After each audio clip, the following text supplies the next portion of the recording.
예수 오직 예수뿐이네. 하나님 아버지 감사합니다. 오늘도 교리를 배우기 위해 이렇게 모였습니다. 종말론에 관해 배울 터인데 오늘의 배움에도 성령 하나님 우리와 함께하여 주시기를 간절히 원합니다. 기독교 종말론에 관하여 잘 배우게 하시고 또 종말의 소망으로 다시금 우리가 새로워지게 하여 주옵소서. 예수님의 이름으로 기도드리옵나이다. 아멘. 오늘은 이제 마지막 바인데 종말론입니다. 종말론은 그 말 그대로 종말에 관해서 다루는 내용입니다. 종말에 관해 다루는 내용인데 원래 이제 예수님 초림 때부터 종말이라고 이야기를 해요. 이 땅에 메시아가 오실 때부터 종말이다 그렇게 성경은 이야기를 하고, 그래서 이 기독교라는 이 종교 자체가 종말과 아주 밀접한 연관을 가지고 있는 종교입니다. 왜냐하면 예수님 믿는 게 기독교의 핵심 중심인데 예수님이 이 땅에 오시면서부터 종말이 이미 펼쳐지기 때문에 종말이라는 그 내용하고 기독교 또 복음이라는 내용이 뗄래야 뗄 수 없는 관계거든요. 그래서 아주 중요한 주제가 우리 기독교에 있어서 종말이다라는 것 우리가 알고 있어야 되고요. 방금 말씀드린 것처럼 이 종말이라는 것은 성경적으로 보면 예수님이 이 땅에 오실 때부터 이미 시작되는 시점으로 보고 있습니다만, 그래도 이제 우리가 종말에 관하여서 또 교리적으로 접근을 할 때는 크게 두 부분으로 나누어서 봅니다. 하나는 개인의 종말을 다루는 내용, 개인적 종말론이 있고요. 또 하나는 이제 역사와 그 시대 전체의 종말, 흔히 이걸 이제 우주적 종말 그러는데, 그 역사의 끝날과 연관된 그런 내용, 이걸 우주적 종말이라 해가지고 또 한 부분을 그렇게 다룹니다. 그래서 종말론 우리가 공부할 때는 좀 작은 영역에서 개인의 죽음과 연관해가지고 죽음 이후에 인간이 어떻게 되는가 이런 내용들 다루게 되고, 그 다음에 이제 인간의 역사, 인류 역사와 연관해가지고 역사의 끝날에 어떤 일들이 펼쳐지게 되는가 그런 내용들을 다루게 됩니다. 크게 개인적인 종말론과 우주적인 종말론이 있다라는 거 참고로 알고 계시면 되겠고요. 그리고 이 종말론이라고 하는 것은 그 현재의 삶과 항상 긴밀한 연관이 있어야 됩니다. 현재의 삶 또 현실로부터 뭔가 그 도피하기 위한 종말론은 바람직하지가 않습니다. 그런 종말론은 성경이 가르치는 바른 종말론이 아니고요. 종말론이라는 공부는 항상 현재의 삶을 더 잘 사는데 기여해야지만 의미가 있는 종말론이다. 이것 또한 우리가 잘 기억을 해야 됩니다. 그래서 이 땅을 살아가면서, 현재의 삶을 살아가면서 소망이 가득하게 만들어줘야 되고요. 또 현재의 삶을 회의를 느끼면서 또 무가치하게 여기면서 회피하고 또 내팽개쳐 버리는 것이 아니라 현재의 삶을 더 성실하게, 더 충실하게 살아갈 수 있도록 동기부여를 잘 해줘야 되고, 또 살아가는 이 시점에서 교회와 성도들이 복음을 전파하는데 더 강력한 동기력을 갖도록 만들어줘야 되고, 또 우리가 이제 구원론에서 배웠습니다만 성도의 견인 있잖아요. 성도의 견인, 이게 뭐예요? 성도의 견고한 인내, 성도의 견고한 인내가 견인인데, 앞서 말한 소망과 연관해가지고 종말론 공부를 통해서 이 땅을 살아가는 동안 아무리 힘들고 어렵고 괴로운 일이 벌어진다 하더라도, 또 어떤 환난과 핍박이 닥친다 하더라도, 또 교회에 아무리 암울한 어둠의 그림자가 들이운다 하더라도 모든 상황 속에서 끝까지 인내하면서 믿음을 충성스럽게 지키는 삶에 기여를 해줘야 되고, 종말론은 아무튼 다 그렇게 해줘야지만 제대로 가르쳐진 종말론이에요. 이 종말론이 다른 거 말씀드린 것 중에 어느 것 하나라도 이렇게 도움이 되지 않는다면은 그런 종말은 뭔가 문제가 있는 종말론이다. 어떤 부분에서 뭔가 잘못 가르쳐지고 있는 종말론이다. 이렇게 여러분이 이해를 하시면 되겠습니다.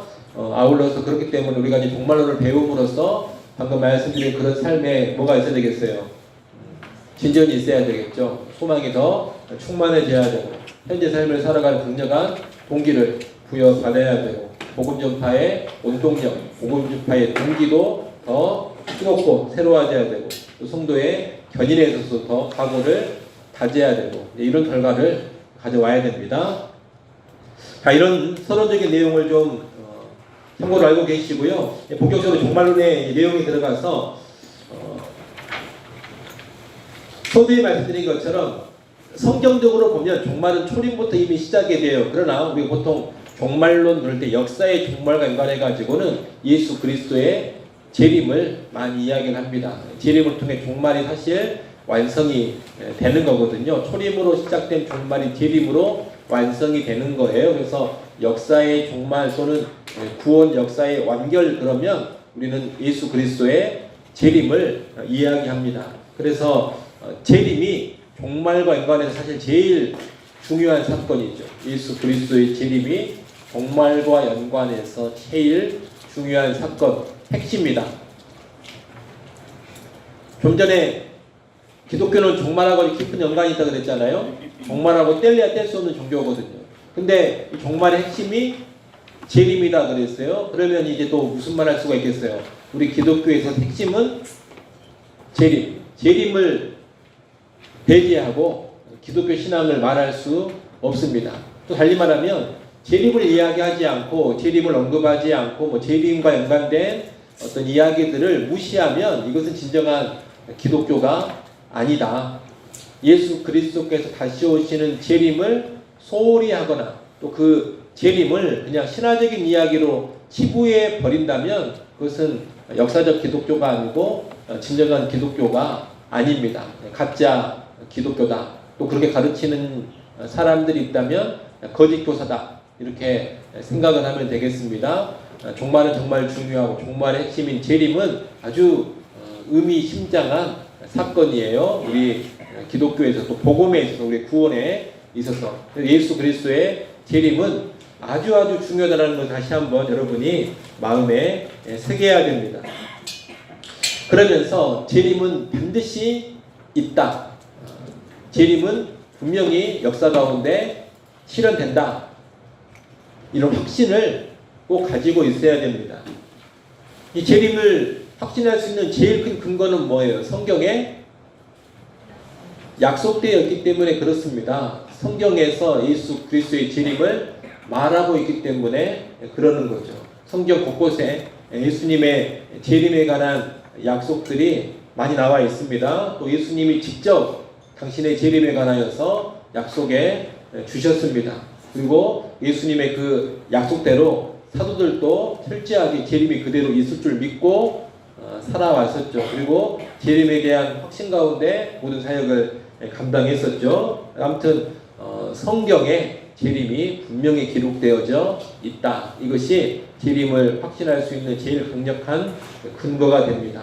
또 그와 더불어서 성경의 예언은 항상 성취되어 왔어요. 성경의 예언은 항상 성취되어 왔는데 성취된 예언 중에 제일 중요한 예언이 뭐냐면 예수 그리스도의 오심이에요.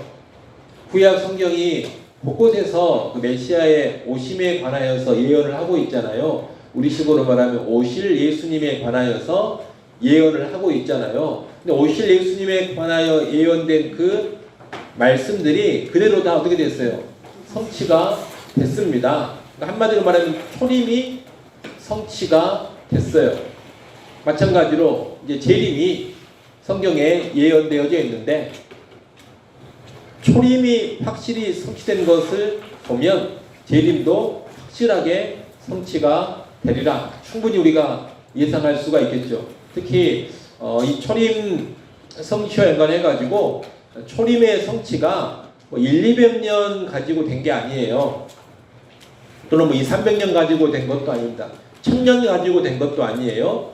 아브라함 때부터만 생각을 해도 초림에 관한 예언은 2000년입니다. 근데 아브라함 때 초림 예언이 처음 주어진 것도 아니잖아요. 아브라함 때 메시아 예언이 처음 주어진 것도 아니고, 이 메시아에 관한 예언은 아담과 하와가 타락한 직후부터 바로 주어졌잖아요. 아담과 타락한 시점은 워낙 그 역사 이전에, 기록된 역사 이전의 사건들이기 때문에 시기상으로 언제다 이렇게 말하는 것이 쉽지는 않습니다. 우리가 그 역사 문헌으로 추적해 볼 수 있는 시기는 아브라함 정도까지예요.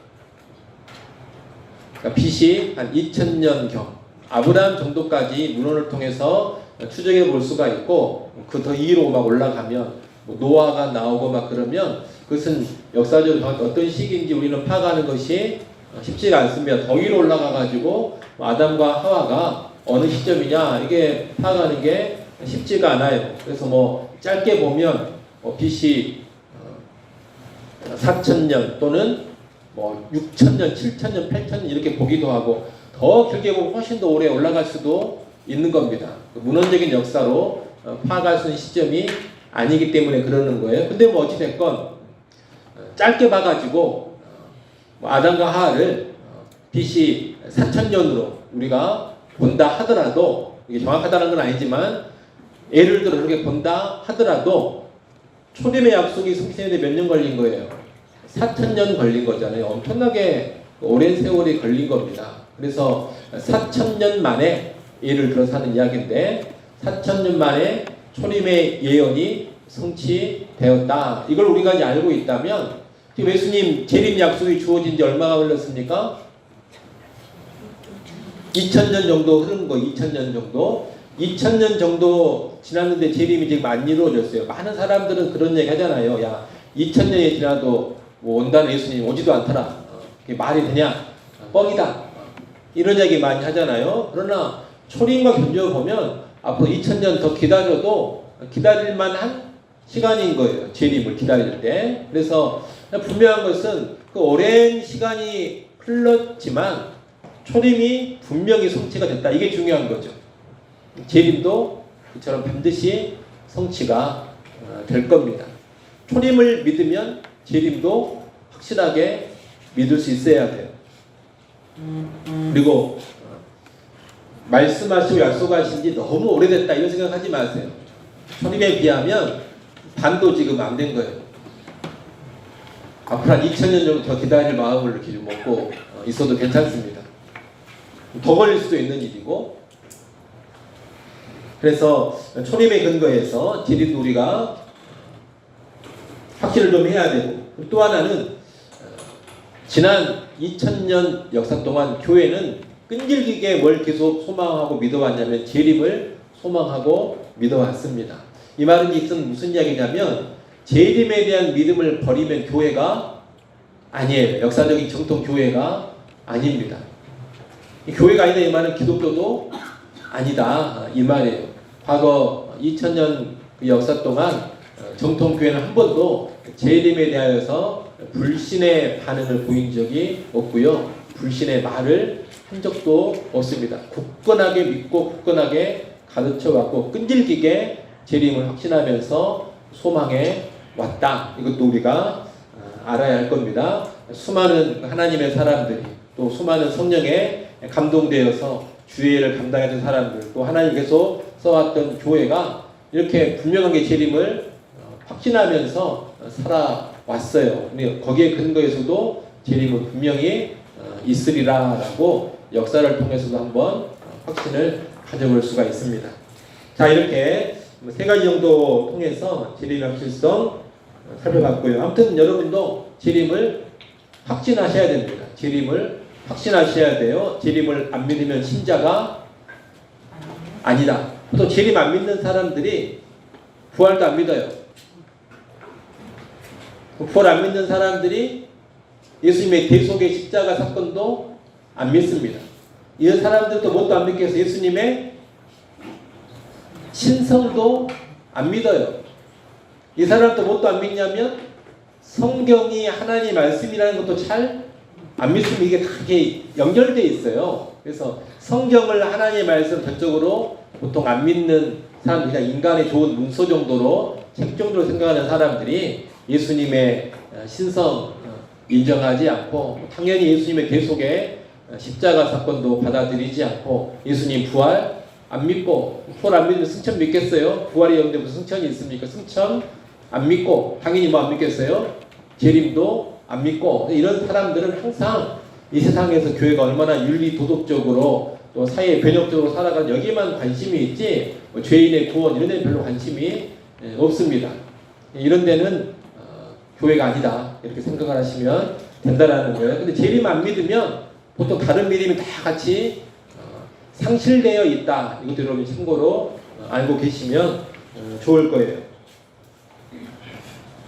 여러분 그러지 말고 재림을 굳건하게 믿으시고, 혹시 재림을 좀 불신하거나 재림을 분명한 진리로 또 실제 일어날 사건으로 받아들이지 않는 교회라면, 이건 다른 교회가 아니고 거짓 교회이기 때문에 빨리 그런 교회는 떠나라. 또 그런 가르침을 주는 사람들로부터도 빨리 떠나라. 이렇게 말할 수가 있겠습니다. 자, 여전히 예수 그리스도 분명히 재림하시는데 그럼 어떻게 재림하시느냐 잘 아셔야 돼요. 어려운 내용은 아니지만 간혹 오해하는 사람들이 있기 때문에, 예수 그리스도는 어떻게 재림하시냐면 70쪽 하단에 인격적으로 재림하신다. 인격적으로 재림하신다. 이 말은 무슨 말이냐면 그 부활하신 그 몸으로 재림하신다 이런 말입니다. 그러니까 영적 재림이 아니에요. 육체적 재림입니다. 인격체로 재림을 하시는 거예요. 예수님이 십자가에 달려 죽으시고 3일 만에 부활하셨잖아요. 그러죠? 부활체로 계시잖아요. 그 부활체로 승천을 하셨습니다. 승천하신 그분이 지금 보좌 우편에 계시잖아요. 하늘의 한 지점에 지금 계시는 겁니다. 거기 계시던 그분이 그곳으로부터 그 부활의 몸으로 재림을 하시는 거예요. 그래서 이 재림은 부활체 몸으로, 육체로, 인격체로 재림을 하시는 겁니다. 몸을 가진 인격체로 재림을 하시는 거예요. 그래서 영적으로 재림하셨다 이렇게 이야기하면 잘못된 거다. 뭐 예수의 영이 재림해가지고 나한테 임했다 이런 거 없어요. 다 이단들이고 다 거짓 사설들입니다. 예수 그리스도는 부활하신 그 몸으로, 그 인격으로 재림하십니다. 아시겠죠? 예. 이단들이 자주 쓰는 방법이 영적 재림이에요. 예수 그리스도가 재림하시는데 뭘로 재림하셨다? 영으로 재림하셨다. 영으로 재림하셨으면 바로 이어지는 이야기, 그럼 그 영이 어디에 있느냐가 이제 문제거든요. 그 영이 지금 어디에 있어? 항상 이단의 교주들은 나한테 임했어. 그런 이야기를 하거든요. 그러면 자기가 뭐가 되는 거예요? 재림 예수가 되는 거예요. 예수의 재림이 이미 있었고, 그 재림한 예수의 영이 나한테 임했으니까 내가 뭐가 되는 거예요? 예수가 되는 거예요. 재림 예수가 되는 거죠. 이단들이 즐겨 쓰는 방법입니다. 예수님 그렇게 오시지 않는다.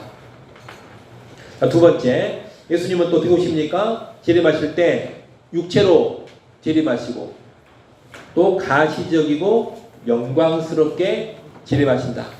가시적이고 영광스러운 재림은 모든 사람이 볼 수 있도록 구름을 타고 영광중에 오신다 이 말이에요. 그러니까 예수님의 재림을 모든 사람이 다 인식을 합니다. 비밀 재림이 아니다. 이단이 또 잘 쓰는 말이 그거 아닙니까? 이미 오셨어. 근데 아직 네가 모를 뿐이다. 나는 그것을 안다.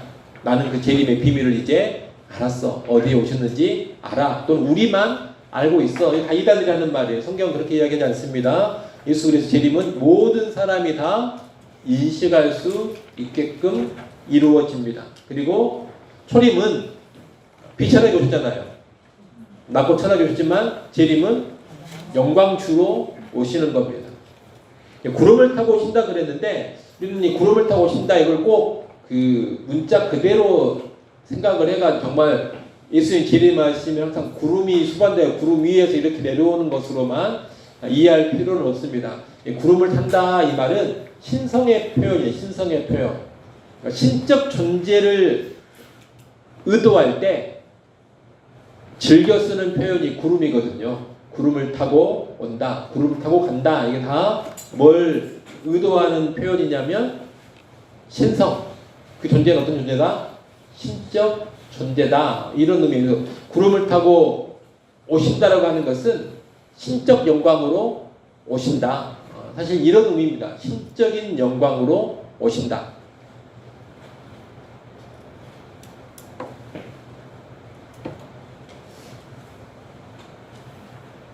뭐 진짜 구름이 이제 있냐 없냐 이건 중요한 게 아니다 이 말입니다. 진짜 그 물질적인 구름이 재림할 때 꼭 있어야 된다 이렇게만 안 봐도 된다 이런 이야기예요. 신성의 의미이기 때문에. 자, 그리고 세 번째 이 재림은 갑작스럽고 예측 불가능한 재림이다. 아무도 그날과 그 시를 알 수 없다. 도적같이 임한다. 그러니까 늘 깨어 준비하는 들밖에 없다. 재림의 날짜를 말하면 뭐 더 생각할 필요도 없어요. 다 가짜입니다.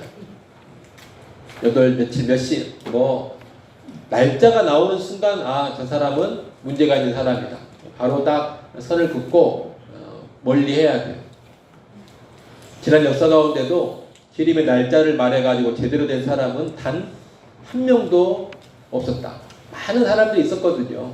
그러나 제대로 된 사람은 단 한 명도 없었다. 다 틀렸다. 다 거짓으로 드러났다. 앞으로도 그럴 거예요. 앞으로도 날과 시를 말하는 사람들은 반드시 틀릴 겁니다. 거짓으로 드러나게 될 겁니다. 그러니까 미혹당할 필요가 없어요. 왜 미혹을 당하겠어요? 그냥 간단하게 그날과 그 시를 모른다 그러면 그냥 그대로 받아들이면 되는데 명확한 이 말씀을 안 받아들이고 뭔가 모호한 말씀 가지고 막 풀어가지고 이렇게 제시하면 거기에 그냥 헷갈다 하는 것이고, 또 하나는 체험에 약해서 그래. 체험에 약해서. 보통 이제 이런 그 재림에 관한 거짓 날짜를 남발하는 사람들 가운데 신비 체험하는 경우들이 많이 있습니다. 그래서 막 이렇게 뭐 환상을 보기도 하고 뭐 꿈을 꾸기도 하고 뭐 또 그런데 예언자라는 자들이 막 등장해가지고 막 어떤 표적을 막 보여주면서 이야기하니까 나타나는 현상들이 사기가 아니에요. 정말로 경험을 하는 거예요. 자기가 어찌됐건 자기 진짜 체험이거든요. 근데 그런 체험이 있다 보니까 사람이 더 끌리는 거예요. 여러분도 그럴 수 있어요. 여러분도 꿈에 막 찬란한 광채가 막 나타나면서 우리가 늘 그림에서 보던 사진에서 보던 예수님과 또약한 형상을 가진 분이 탁 나타나가지고 내 이름을 정말 영광스럽고 그 막 존귀한 음성으로 불러주면서 아무개야 내가 언제 몇 월 며칠 몇 시에 재림한다. 너는 이 사실을 알려라. 선포해라. 너에게 주는 사명이다. 오늘 꿈을 꿨어요. 일주일 후에 또 꿈을 꿨네? 아 이거 아닐 거야. 일주일 또 꿨네? 그러면 사람이요 흔들려요. 안 흔들 것 같아요? 안 흔들 것 같네요. 꿈에 그렇게 나타나는데 아니에요. 다 가짜입니다. 체험 위에 말씀을 줘야 되는데 뭔가 신비하고 환상적이고 대단해 보이는 체험이 있으면 사람은 거기에 끌려요. 그리고 거기에 미혹됩니다.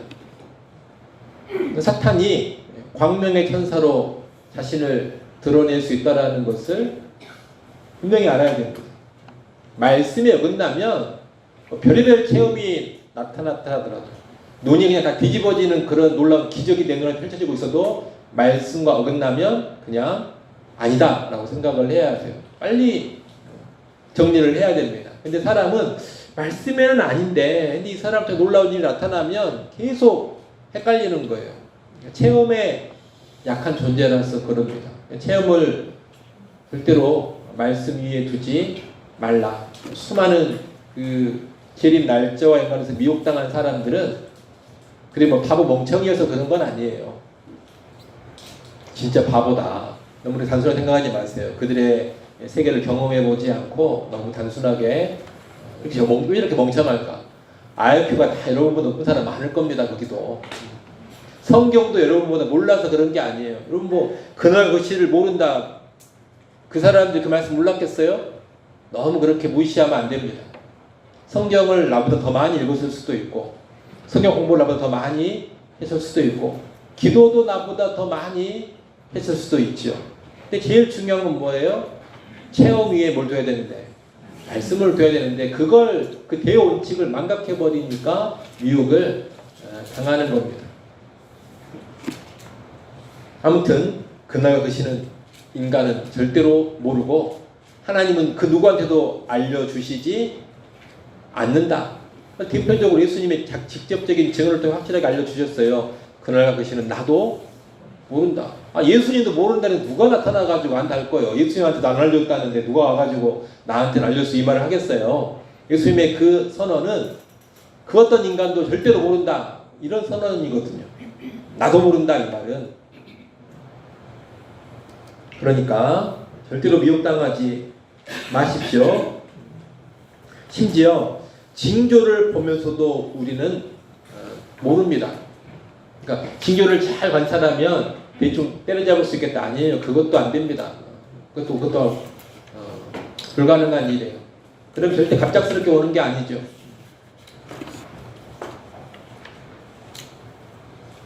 뜻밖에 온다 그랬으니까 기습적으로 오는 거예요. 기습적으로. 기습이라는 자체가 뭐예요? 예측 불가예요. 그래서 징조를 잘 살피고 있으면 대충 감 잡겠지. 그것도 안 된다라고 여러분이 아셔야 돼요. 징조는 말세의 전체적인 징조지 사실 재림 직전의 어떤 징조라고 보는 것은 쉽지 않거든요. 우리가 살아갈 세상에서는 그렇게 파악하는 게 거의 불가능할 겁니다. 쉽지 않다. 하나님의 시간표에서는 뭔 일이 일어나고 있지만 이 땅을 살아가는 우리는 그게 파악이 잘 안 될 거예요. 파악이 잘 안 됩니다. 너무 자연스럽게 보이고 그냥 세상 역사의 한 모습으로만 보일 거예요. 그래가지고 갑작스럽게 오게 될 겁니다. 재림을 잘 준비하는 사람한테도 갑작스럽게 오는 거예요. 갑작스럽게 온다고 준비 못할 건 아니잖아요. 그러지 않습니까? 아닌가요? 갑작스럽게 와도 준비할 수 있는 거예요. 갑작스럽게 오지 않으니까 준비할 수 있는 게 아니라 갑작스럽게 와도 우리는 아무튼 오신다는 걸 아니까 뭐 하고 있는 거예요? 준비하고 있는 거죠. 준비만 하고 있으면 뭐 갑작스럽게 오시든 말든 뭔 상관이겠습니까? 어찌됐건 성경은 갑작스럽게 예기치 않은 때 오늘 올 줄 몰랐다. 그때 분명히 오실 거예요. 그러나 준비만 하고 있으면 준비한 사람도 깜짝 놀랄 시간에 오시겠지만 문제될 것은 없다. 이 말입니다. 그리고 또 재림은 단일한 재림이에요. 이거 뒤에 다시 한번 우리가 언급하겠습니다만 이건 우리 개혁파에서 이야기하는 거죠. 개혁주의 신학에서 단일한 재림, 이것 이중 재림에 대한 반대입니다. 이중 재림이라는 것은 공중에 한번 재림하시고 그 다음에 지상에 그 뒤에 한 번 더 재림하시는 이걸 우리는 이중 재림이라고 합니다. 그러나 성경을 보면 이중 재림을 말하는 건 아닙니다. 성경은 단일한 한 번의 재림을 말하고 있어요. 그래서 재림은 한 번으로 성취되는 사건이다. 그렇게 여러분이 알고 계시면 되겠습니다. 자, 여기까지 이해되십니까? 네. 별 어려운 거 아니죠? 어려운 거 아닌데 이걸 잘 알고 있어야지 미혹을 안 당해요. 이단들이 이 부분에서 자꾸 장난질을 많이 치기 때문에 분명하게 교리적인 뼈대를 잘 가지고 있어라. 자, 그리고 이제 그리스도의 재림과 천년 왕국론을 좀 다룰 텐데 사실 이게 우리 실제 신앙생활과 연관해가지고 아주 중요하고 그런 내용은 아닙니다. 천년 왕국론이. 천년 왕국이라는 게 뭐 대단한 그런 뭐 진리는 아니거든요. 어마어마하게 중요해가지고 막 아주 자세하게 잘 알고 있어야지 신앙생활을 잘하고 이런 건 아니에요. 그러나 그럼에도 불구하고 종말과 연관해가지고 이 천년 왕국에 관한 이야기가 뭐 휴거 막 이런 거 연관해가지고 또 대환란 이런 거 연관해가지고 막 이렇게 많은 이야기들, 많은 주장들이 있기 때문에 실제 신앙생활에 뭐 크게 잘 알아야 도움 받은 건 아니지만 미혹이 많은 시대이고 또 어수선한 시대고 많은 주장들이 난무하는 시대니까 지식적으로 조금 어느 정도 알아두면 이런 상황 때문에 이제 도움을 좀 받을 수는 있다. 이런 상황 속에서 이 천년 왕국이라고 하는 것은 그리스도께서 천년 동안 왕노릇 하신다. 천년 동안 다스리신다. 그런 내용이 나오거든요. 천년 동안 다스리는 그리스도의 통치 시기가 있고, 그리고 그때 주의 성도들이 주와 더불어 같이 왕노릇하고, 근데 천년왕국이 끝날 무렵에 곡과 마곡의 전쟁이라는 것이 펼쳐져 가지고 천년왕국 끝날 무렵에 큰 어떤 반역의 사건이 또 일어나는데, 그 사건을 이제 그리스도가 딱 이렇게 진압을 하는 그런 스토리가 천년왕국 이야기입니다. 요한계시록 20장에 있는. 그래서 그 천년왕국이 예수님의 재림과 연관해가지고 대체 어떻게 펼쳐져 가느냐, 이와 연관된 수많은 해석과 논의들이 있습니다. 수많은 해석과 논의가 있는데 그냥 크게 보면 몇 가지로 묶을 수가 있어요. 크게 보면 몇 가지 묶을 수 있지만 묶어진 그 안에서도 또 다양한 견해들로 세분화가 됩니다. 그러나 큰 묶음으로 보면 첫째 뭐가 있냐면 무천년설이 있고, 그 다음에 후천년설이 있고, 그 다음에 전천년설이 있습니다. 그리고 전천년설 안에 두 부류로 나누어지는데 역사적 전천년설이 있고 세대주의적 전천년설이 있어요.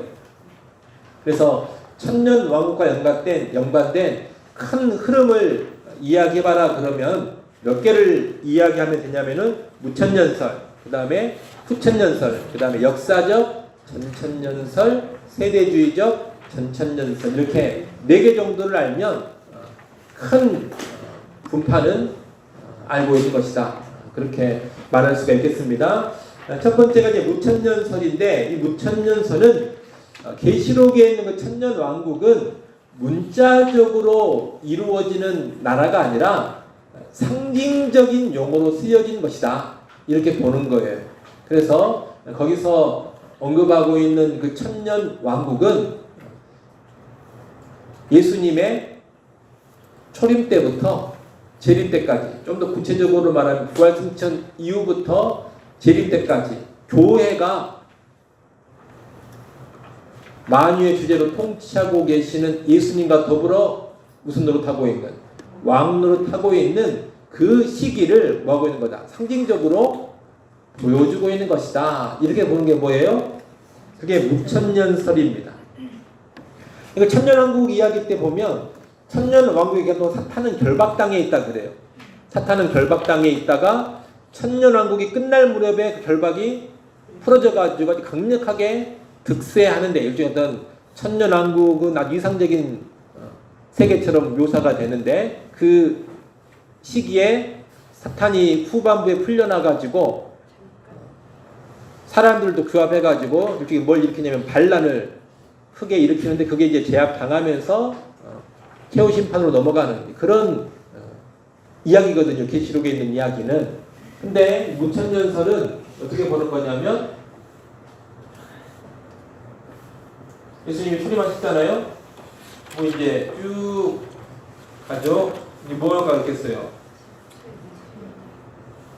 재림이 있겠죠. 초림이 있고 재림이 있는데, 초림 때부터 재림 때까지 전 기간을 뭘로 보는 거예요? 전 기간을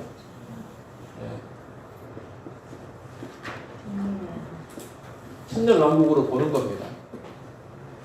교회가 영적으로 뭐하고 있는, 왕으로 타고 있는, 그리고 그리스도께서도 왕으로서 뭐하고 있는, 통치하고 있는. 이때 사탄은 결박당해 있는데, 사탄은 그리스도의 십자가 사건으로 근본적인 힘을 상실해버리고 완전히 무기력해져 가지고 복음이 계속 뻗어나가고 확장하는데 강력한 회방을 놓지 못하는, 그러니까 복음은 계속 뭐하는, 온 땅으로 강하게 뻗어 나가는 그런 모양이 이제 펼쳐지는 그런 시기로 보는 거죠. 그걸 뭘로? 천년왕국으로 이야기한 거다. 근데 이 후반부에 사탄이 결박이 되냐 그래서 결박이 풀어진다고 그랬잖아요. 우리 어떻게 보냐면 이렇게 복음이 온 땅 가운데 강력하게 이제 뻗어나가는데 이 천년왕이 끝나면 다시 말하면 재림이 있게 될 그 무렵이 이제 오게 되면 사탄이 결박이 되도록 풀어지다 그랬잖아요. 그래서 이 전 시기와는 확연하게 다른 사탄의 거센 반발과 공격이 펼쳐지고 또 많은 사람들을 규합해가지고 복음을 대적하고 하나님과 예수 그리스도를 대적하면서 거대한 세력을 형성하게 된다. 이 말미에 이걸 보통 뭐라고 말하냐면 이제 대환란이라고 말하기도 하고 또 대궤도의 시기다 그렇게 말하기도 합니다. 그래서 이게 이제 절정에 가 있을 때 누가 오시는 거예요? 예수님이 재림하셔서 이스라엘로 완전히 끝장을 딱 내면서 역사를 끝내신다. 이렇게 이제 보는 거죠. 그리고 이제 그 뒤에 뭐가 있겠어요? 성도들이 다 뭐하고? 부활하고. 또 믿지 않는 자도 부활하고. 그리고 이제 뭐가 있겠어요? 또 심판이 있겠죠? 그리고 뭐가 이제 펼쳐지겠어요? 새하늘과 새 땅. 이걸 이제 뭐라고 말하냐면 완성된 천국이라고 말할 수 있죠. 새하늘과 새 땅이 완성된 천국. 천국 개념을 따로 말씀 안 드려도 되겠죠. 우리가 여러 번 이야기했으니까 천국이 하나님 나라니까 완성된 하나님 나라라고도 말할 수 있겠죠. 죽어서 가는 나라 이렇게만 이해하지 말아야 되잖아요. 천국을. 이게 무천년설이고 간단하죠. 어렵지 않죠. 구도가 간결합니다. 천연왕국을 불러보고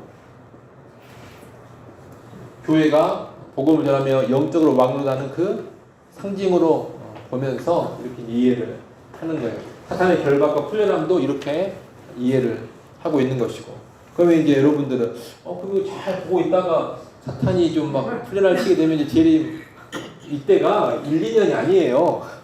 1, 2년이 아니에요. 이때가 막 이 기간이 막 100년일 수도 있고 200년일 수도 있고 그리고 우리가 봤을 때 배도가 막 일어나는 시기가 막 배도가 이런 게 어떤 양상인지 역사 시점을 살아가는 사람은 분간이 잘 안 될 겁니다. 지금이 대배도의 시기인 것 같습니까?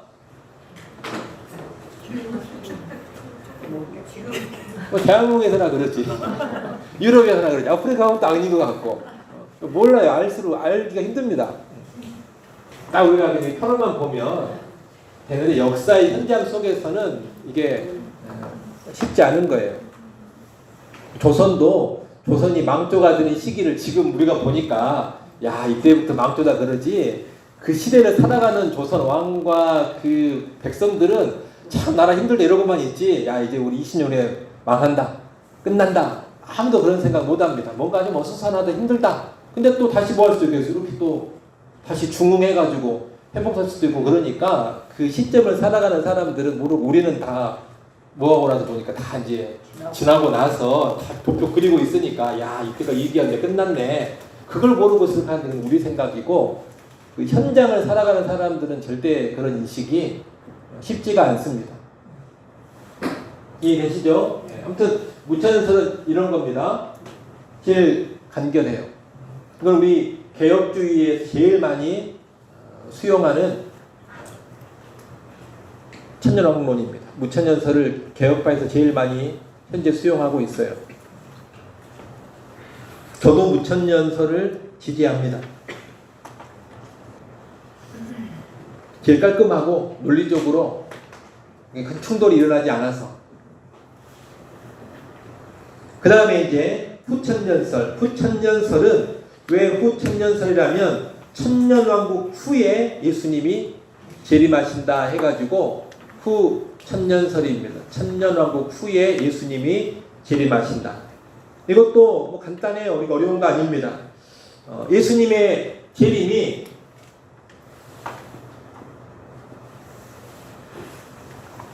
천년왕국 후에 이루어지는데 그러니까 무천년설은 예수님의 이제 사역부터 진리까지 다 전체를 물러보는 거예요.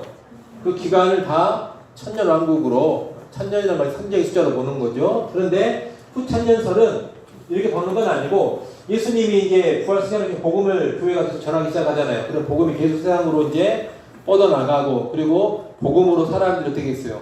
변화가 되고, 복음이 들어간 곳에 인권도 증진이 되고, 그 다음에 복음이 들어간 곳에 문화도 좋아지고, 복음이 들어가는 곳에 사랑이 싹트고, 사랑이 충만해지고, 차별도 없어지고, 억압과 착취도 없어지고, 이러면서 복음이 온 땅에 편만하게 전파되고, 복음의 영향력이 강성해지게 됨으로써 이 세상에 뭐가 이루어진다? 천년왕국이 이루어진다. 재림 전에 교회의 복음 사역으로 말미암아 세상이 완전히 다 어떻게 된다는 변혁이 된다라는 거죠. 그래서 교회의 복음 사역을 통해서 이상 세계가 구현된다고 보는 겁니다. 우리가 열심히 복음을 전하고 복음에 합당하게 살아가고 복음으로 문화를, 나라와 민족을 계속 모여가면, 변형시켜 나가면 이 땅에 뭐가 이루어진다? 천년왕국이 이루어진다. 교회는 이 사명을 위해 매진해야 된다. 이게 후천년설이에요. 그래서 천년왕국이 이제 여기에 자리 잡고 있는 거죠. 그리고 그때가 됐을 때 이제 교회 복음 사명이 다 완수가 된 거거든요. 그러면 예수님이 이제 교회가 모든 사명을 끝냈으니까 뭐하라고? 이 땅에 이제 재림을 하신다라는 거죠. 이게 후천년설. 이해되십니까? 그럼 재림하시고 나서 이때 이제 역시 이때 뭐가 있어요? 최후 심판이 있고, 그리고 그 후에 뭐가 있겠어요? 하늘과 땅. 이 천년왕국과 하늘 땅은 여기서는 다릅니다. 여기서 말하는 천년왕국은 사람들이 그냥 이렇게 똑같이 살고 있는 거예요. 부활체가 아니라 자연체로, 자연체, 우리가 살고 있는 이 죄성에 있는 몸, 이 몸으로 살아가고 있는 그 상태에서 이상적인 세상이 복음으로 구현이 된다라는 거죠. 새하늘과 새 땅은 이제 뭐겠어요? 이때는 이제 부활체죠, 부활체. 또 이 천년왕국은 하나의 피조 세계가 변혁이 이루어진 것도, 완전히 새로워진 것도 아니고 살아가는 세상 피조 세계 그대로인 것이고, 이때는 이제 말 그대로 새하늘과 새 땅, 재창조라고 할 수 있고, 또 갱신이라고 할 수, 우주적 갱신이라고 할 수 있는 그 사건이 재림 후에 일어나는 거고. 이해가 되십니까?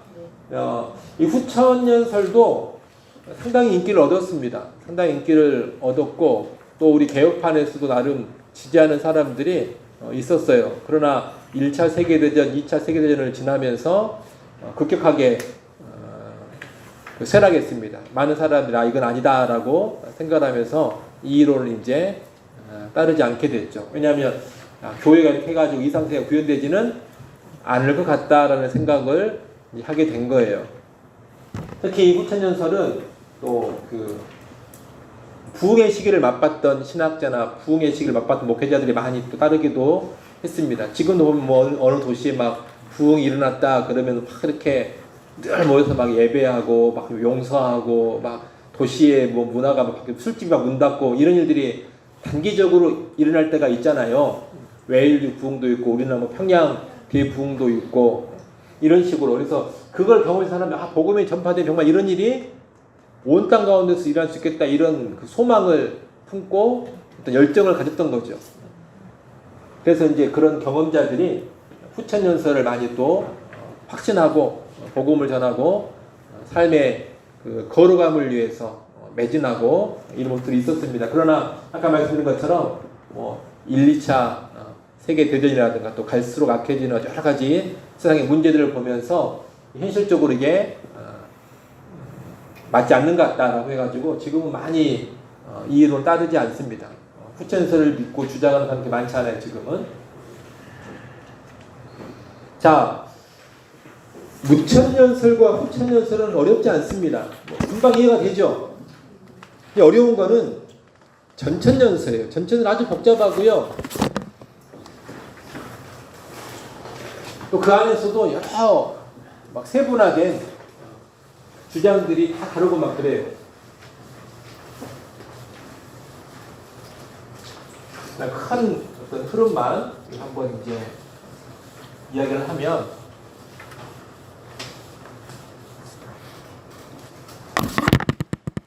먼저 역사적 전천년설을 보겠습니다.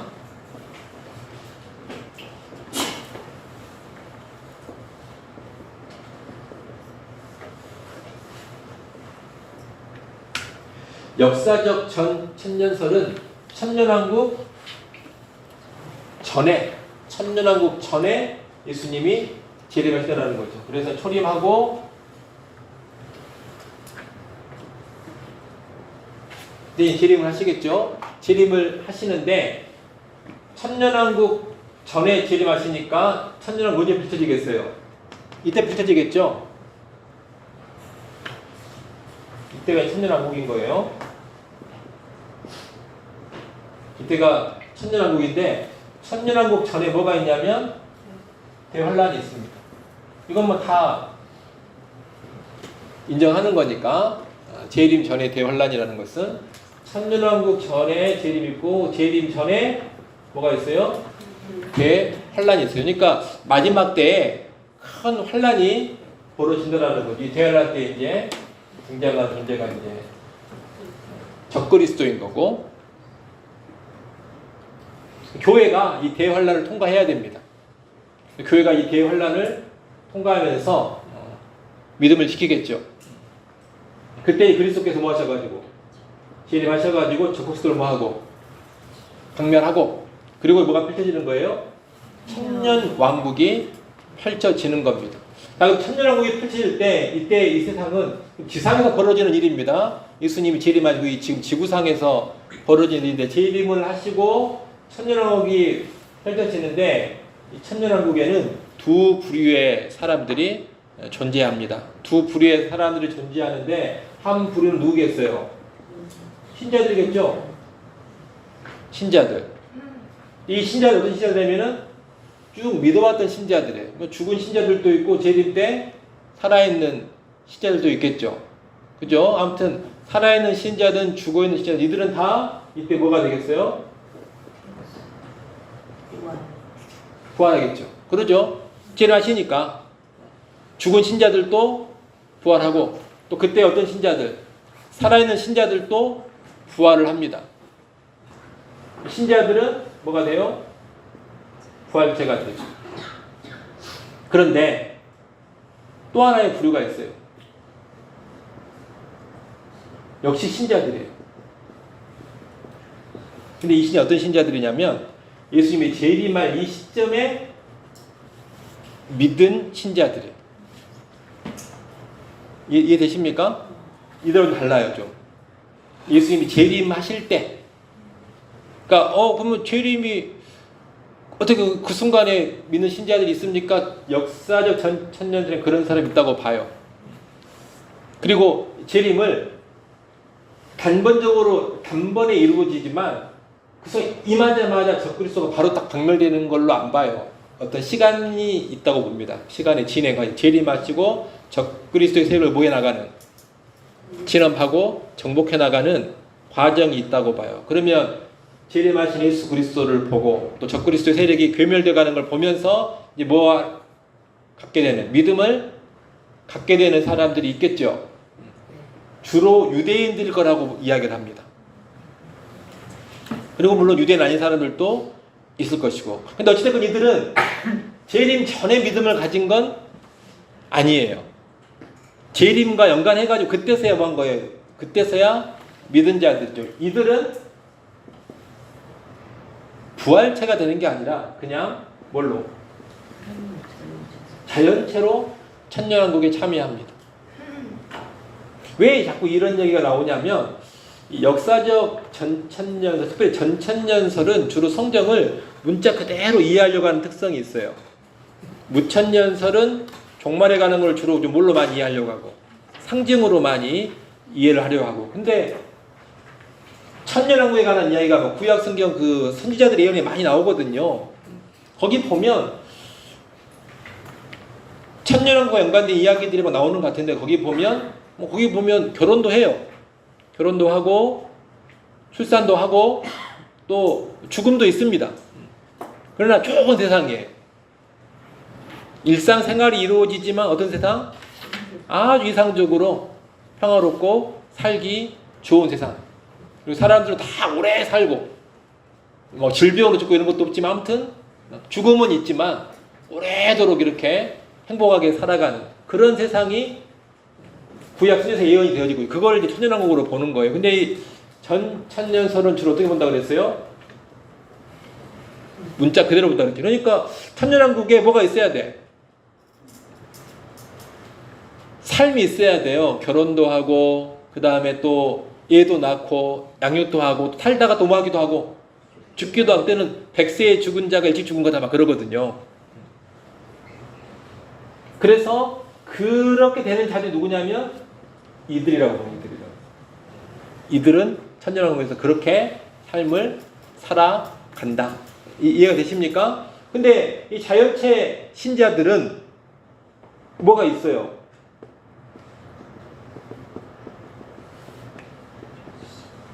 출산 양육을 하죠.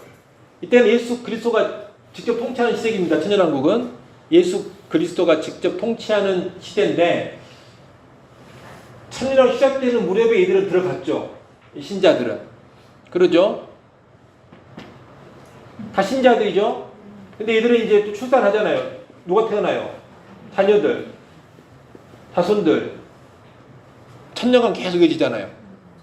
그러면 이제 이들 가운데 이 후반부에 천년왕국 후반부에 어떤 자리 나오냐 사탄의 미혹을 받아서 이렇게 반란을 일으키는 자들이 이들 가운데 나오는 거죠.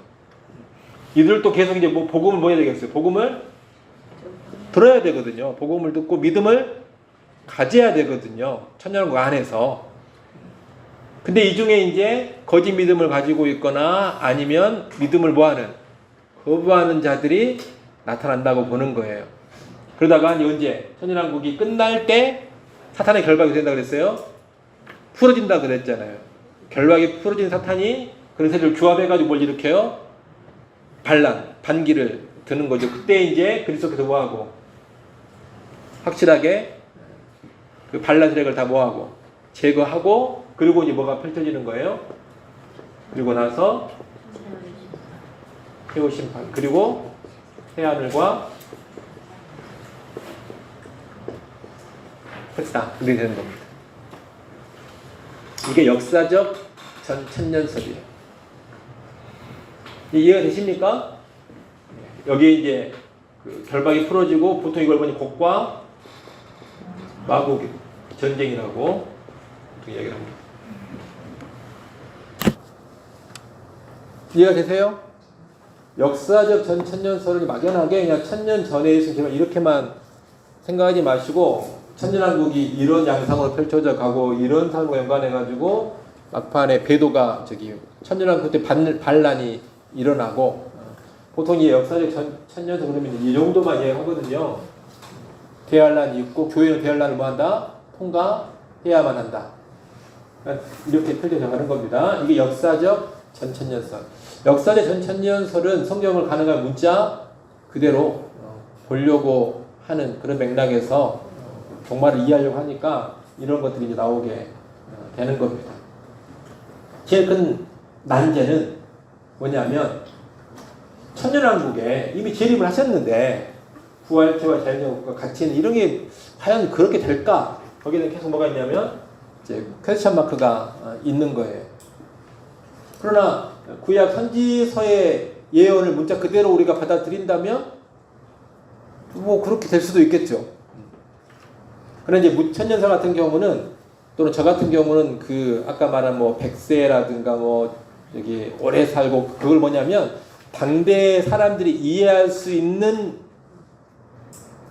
문법으로 이상 세계를 보여주고 있는 내용이다. 저는 그렇게 봅니다. 실제 문자 그대로 구현되는 게 아니라 당시 사람들이 이야기 정말 좋은 세상이다라고 하는 거를 당시 사람들이 그냥 쉽게 받아들일 수 있는 표현법으로 기록한 내용이다. 저는 그렇게 봐요. 문자 그대로 막 진짜 예수님 재림하신 후에 뭔가 막 결혼을 하고 막 자녀를 낳고 이런 것보다도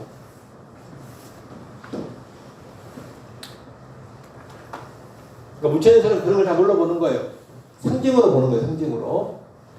실제 사건이 그렇게 정말 펼쳐진다 이렇게 안 보고. 이게 역사적 전천년설입니다. 역사적 전천은 큰 흐름이 건데 아무튼 뭐 이 신자들이 누구냐 연관에 또 여러 안에서 또 분파가 나눠져요. 이런 사람일 거다, 이런 사람일 거다, 또 뭐 서로 관계 이런 데서 막 또 이런저런 이야기들이 나오게 되겠죠. 큰 흐름은 이런 겁니다. 그 다음에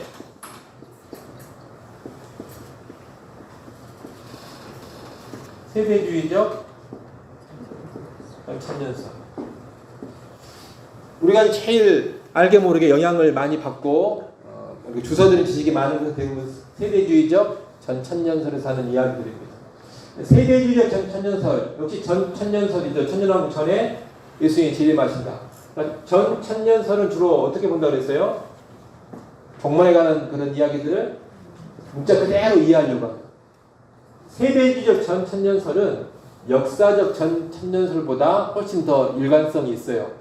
모든 걸 다 정말 뭘로 봐요? 문자로 봅니다. 근데 역사적 전천년설은 좀 취사선택을 해요. 어떤 부분들은 문자로 보는데 어떤 부분들은 문자로 안 받아들이고 상징으로 보기도 합니다. 왜냐하면 다 문자로 받아버리면 구약의 선지자들이 마지막 때에 있을 일들을 유대인한테 일어난 일로만 다 이해를 해야 되거든요. 유대인들, 지금 저기 이스라엘 땅에 있는 그 유대인들한테 벌어질 일로 봐야 되는데 역사의 전체에서 그걸 못 받아들이는 거예요. 아니 그건 아닌 것 같다. 오늘날의 교회가 이스라엘이 된 거다. 이걸 확보하거든요. 역사적 전천년설은. 근데 모든 걸 다 문자로 봐버리고 문자 그대로 보면 천년왕국이 이루어진 것이 저쪽 그 이스라엘 땅의 유대인들만 대선에 유대인의 나라들이 교회와 분리돼 가지고 그들이 하나님의 백성으로 마지막 한번 뭔가 유세를 떨치는 꼭 그렇게 갈 수밖에 없거든요. 문자 그대로 본다 그러면. 근데 세대주의적 전천은 그렇게 봐요. 일관성이 있어요. 완전히 다 뭘로 보는 거예요? 문자 그대로 이해해 가지고 뭐 다윗의 장막을 다시 일으키고 막 다시 제사를 드리고 한다 그러면 그대로 보는 거예요. 아 진짜 다시 제사도 유대인들이 하나님께 막 드릴 거야. 이렇게 문자 그대로 이해를 하는 거죠. 그래서 세대주의적 전천년설이 문자적 해석의 일관성은 있습니다. 문자적 해석의 일관성은 있는데 우리는 이제 안 받아들이는 것이 구약과 신약의 통일성을 거부하니까 그러는 거예요. 세대주의적 전천년설, 일단 전천년설 들어가기 앞서서 이 세대주의라는 걸 잠깐 이해해야 되는데 우리가 뭐 자세하게 설명을 못 하겠습니다만 하나님께서 각 세대마다 구원의 방식이 다르다 이러면서 이제 각 시대마다 뭐 양심을 따라서 또 율법을 따라서 그리고 이제 교회 시대에는 믿음을 따라서 구원한다. 세대마다 하나님의 구원 방식이 다르다. 단절된 것으로 이렇게 봅니다. 그러면서 원래 하나님의 계획은 유대인들이 메시아를 받아들여가지고 그 메시아의 복음 온 땅에 선포해가지고 다 복음화가 되는 이게 원래 하나님의 계획이었는데 하나님의 계획과 달리 의도와 달리 유대인들이 메시아를 뭐 해가지고 거부해가지고 하나님이 어쩔 수 없이 비상수단으로 교회를 만드셨다라고 보는 거예요. 그래서 이제 이 시기에 교회를 하나님이 사용하셨지만 원래 하나님의 계획은 뭐예요? 유대인이거든, 유대인. 다시 유대인들에는 회복의 약속이 구약 선지자들이 많이 있는데 그 선지자들을 통해서 약속하셨던 유대인들의 회복에 관한 일을 성취하셔야만 한다라고 세대주의자들은 봅니다. 근데 우리 같은 개혁주의자들이나 많은 기독교 신학자들은 너무 구약과 신약을 뭐 하는 거다?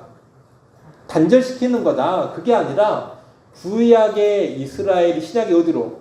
신약의 교회로 이어져서 교회가 곧 이제는 뭐다?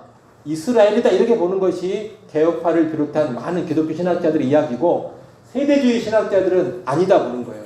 교회는 이스라엘이 아니고 이스라엘은 여전히 옛날 그 아브라함의 혈통적 후손들 걔네들이 이스라엘이지 뭔 교회가 이스라엘이냐 이렇게 보는 거죠. 그래서 교회를 이스라엘로 보지 않습니다. 우리는 하나님의 백성은 이스라엘 교회를 연속 쭉 구약 신약 이렇게 이어진다고 보는 것이고 세대주의자들은 단절이 좀 있는 거죠. 하나님이 구약을 통해 쭉 흘러오다가 예수님 오셔가지고 쭉 흘러가야 되는데 유대인들이 불순종하고 완화하기 거부하니까 삐끗해가지고 안 되겠다 비상사태 교회를 통해 가지고 이제 쭉 진행하시다가 그래도 하나님 신실하시니까 약속은 이루어야 되니까 교회는 잠깐 이제 제껴두고 구약에 약속한 이스라엘 민족에 대한 언약을 성취를 시키신다. 이게 세대주의예요. 이해되시죠? 이해가 안 됩니까?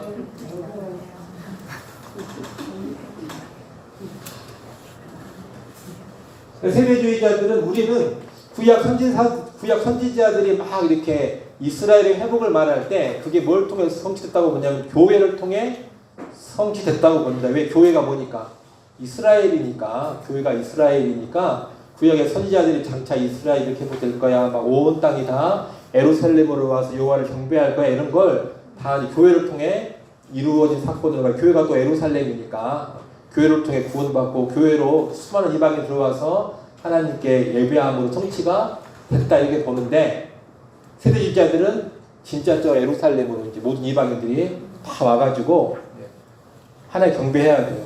그리고 또 구약 선지자들이 막 제사가 회복된다 그러거든요. 무너진 제사가 회복된다 그러는데 우리는 하나님께 예배하는 거니까 구약의 선지자니까 그냥 표현을 뭘로 했을 뿐이다.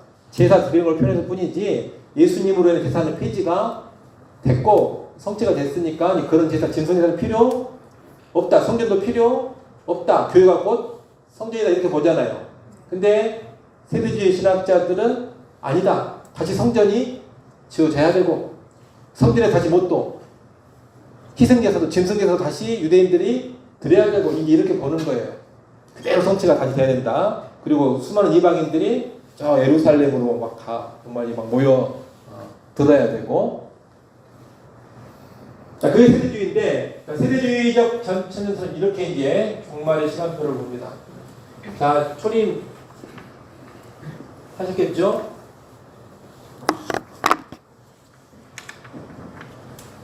전천년설이니까 천년왕국 전에 재림을 하시겠죠. 자, 재림을 하십니다. 재림에는 뭐가 있어야 돼요? 대환란이 있겠죠. 이 시기는 지금 어떤 시대예요? 교회 시대예요. 여기까지는 어디 시대였고?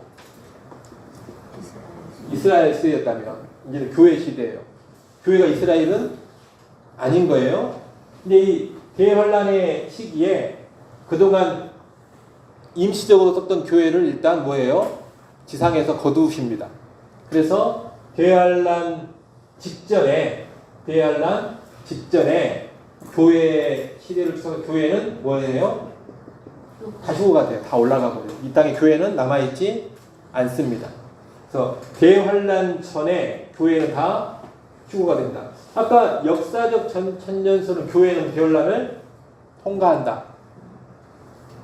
왜 이렇게 보냐면 이스라엘이 교회니까 굳이 분리시킬 필요가 없거든요. 근데 세대주의적 천년설은 일단 교회를 땅에 있을 때 뭐 해야 돼요? 일단 좀 치워놔야 돼요. 그래서 휴거됩니다. 교회는 휴거돼요. 근데 휴거될 때 또 뭘 해야 돼요? 재림이 있어야 되거든요. 재림 휴거되니까 이때 또 뭐가 있어야 돼요? 재림이 있어야 돼요. 그래서 재림이 두 번 있게 되네. 이때 재림은 공중재림.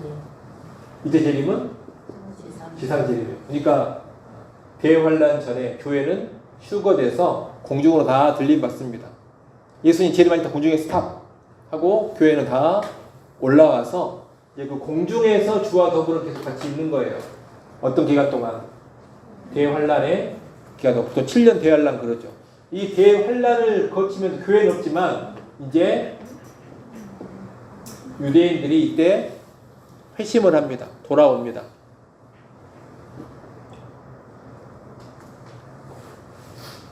그리고 이제 예수님이 그 후에 지상에 재림을 하시고 이제 뭐가 펼쳐지겠어요? 천년왕국이 펼쳐지겠죠? 자, 천년왕국이 펼쳐지면 그러면 또 어떤 양상이 벌어지게 되느냐? 비슷한 양상인데 보세요.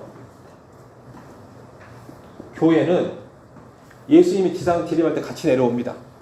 같이 내려오는데 땅까지는 안 와요. 이 교회는 새 예루살렘 성에서 이 새 예루살렘 어디에 있냐면은 공중에 있습니다. 그러니까 이 공중보다는 훨씬 지상으로 내려와 있는 거죠. 그러니까 땅의 예루살렘 위에 있을 거다 보통 그렇게 봐요. 땅의 예루살렘 위에 있을 거다. 그래서 교회는 어떤 몸으로 있겠어요? 이미 부활체입니다. 이제 휴거 때 다 부활이 됐으니까. 그래서 새 예루살렘 성에서 주와 같이 있어요. 이미 지상 재림한 겁니다. 이 땅에서 보이는 거죠, 이제. 여기서 뭔 노릇을 하냐면은 왕 노릇을 합니다. 그럼 이때 이제 여기 있던 유대인들은 이 지상의 이스라엘 땅, 지금 중동에 있는 그 땅을 중심지로 삼아가지고 자기들의 나라를 세우게 되고요.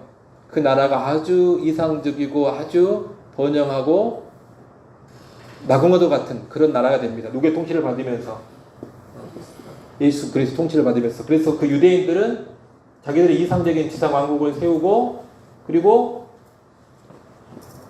온 땅에 뭐가 되냐면은 제사장 나라가 됩니다. 그리고 온 땅에 이방인들에게 그 여호와의 덕을 뭐예요? 선포하고.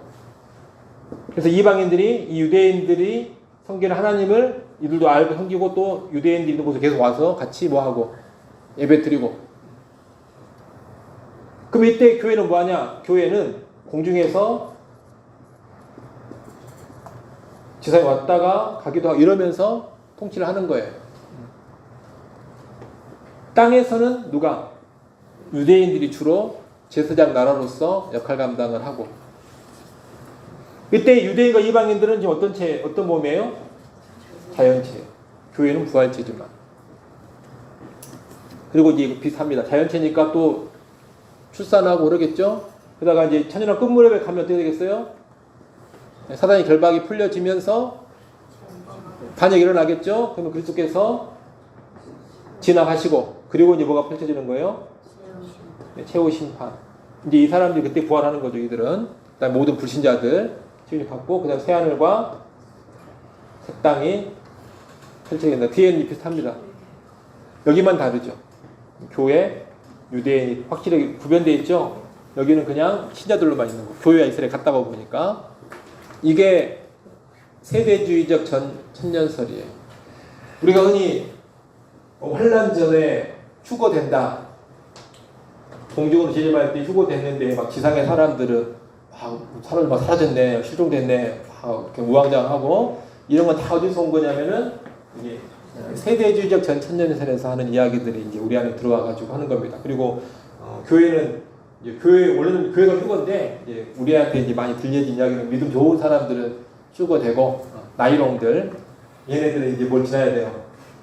대환란을 지나면서 자기도 환란 속에 다시 이제 믿음을 회복하고 믿음을 다시 지키면 이 사람은 구원받지만, 여기서 이제 끝까지 믿음 회복 안 하고 믿음 생활도 안 하고 그냥 끝까지 예수 부인하고 그러면 얘네들 그냥 구원과 상관없는 사람 되는 거. 그래서 최고 관건이 뭐 휴거가 되느냐 안 되느냐, 이게 이제 제일 중요한 일이 되는 거죠. 다 이런 이야기가 세대주의적 천년설에서 하는 이야기입니다. 자, 대충 이해가 되십니까?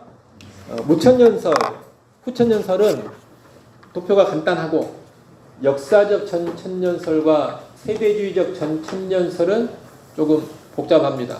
제일 복잡한 것은 세대주의적 천년설. 왜냐하면 재림이 두 번이나 있고, 또 교회와 이스라엘이 분리되어 있고, 이러다 보니까 훨씬 구조가 복잡하게 펼쳐져 가요. 자, 대충 이해가 되십니까? 예, 이게 천년 왕국과 연관된 다양한 견해들입니다. 세대주의적 천년설이 이단은 아닌데 이단들이 좀 차용을 많이 합니다. 세대주의적 천년설 이야기를 이단들이 써놓기 좋은 내용들이 좀 있거든요.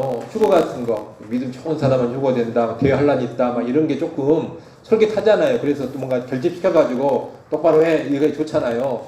나만 따라와야 돼. 그래야 대환란 피할 수 있어. 역사적 천년설 어찌됐든 다 뭐예요? 그 대환란을 다 지나가야 되니까 그런 말이 안 통해요. 근데 세대주적 전천년설은 휴거되면 대환란을 피할 수 있다. 이게 있으니까 좋은 그 미끼가 됩니다. 나를 따라라. 그다음에 내가 이끄는 곳으로 가자. 거기서 우리는 휴거된다. 그리고 대환란을 피할 수 있다. 대환란을 건데 무시무시한 공포심을 막 이제 조장해가지고 무섭지. 대환란 피해야지.